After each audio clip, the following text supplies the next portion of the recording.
அனைவருக்கும் அன்பான வணக்கம். மனதின் நேரம் என்ற பகுதியில் பேசுவதற்கு மேற்கொள்ளுகிறேன். எதுவும் நீ நோக்கும் விதத்தில்தான் உள்ளது. இப்படி ஆகிவிட்டதே ஐயோ என நீ நினைத்தால் துயரம் மேலிடும். இது ஒன்றும் இல்லை, பார்த்து கொள்வோம், பரவாயில்லை என நினைத்தால் துயரம் இருக்காது. வாழ்க்கை பயணத்தில் இதெல்லாம் சர்வ சகஜமானது என்பதை மறந்துவிடலாகாது. அழுது புலம்பினால் எந்த பிரச்சனையும் தீரவே தீராது. அடுத்தவரின் அனுதாபம் பெற ஒருவேளை இது உதவலாமே தவிர நிரந்தர தீர்வு கிடைக்க வாய்ப்பு குறைவு. அனுதாபம் இப்போது அவசியமா? ஆற்றலோடு மேலே எழுவது அத்தியாவசியமா? யோசிக்கவும். துயரம் கொள்வது அவசியமா? துள்ளி எழுவது அத்தியாவசியமா?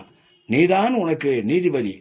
உடல் ஆற்றலும் உள்ள ஆற்றலும் அறிவாற்றலும் அனுபவ ஆற்றலும் உள்ளவர் எதற்கும் அஞ்சாமல் நிதானத்தை கடைபிடித்து செயலாற்றுபவராவார். எந்த ஒரு நிகழ்விலும் தனக்கென்ன இதில் ஆதாயம் என்று நினைப்பவர்கள் ஏற்றம் காண்பவராக இருப்பர். ஆனால் அதே சமயம் தனக்கெதற்கு புகழ், பணம், உடைமை என்றெல்லாம் தன்னை காட்டிக் கொள்பவரிடம் நீ ஒன்றை கட்டாயம் பார்க்க தவறாதே. அது என்ன என்று கேட்கிறாயா?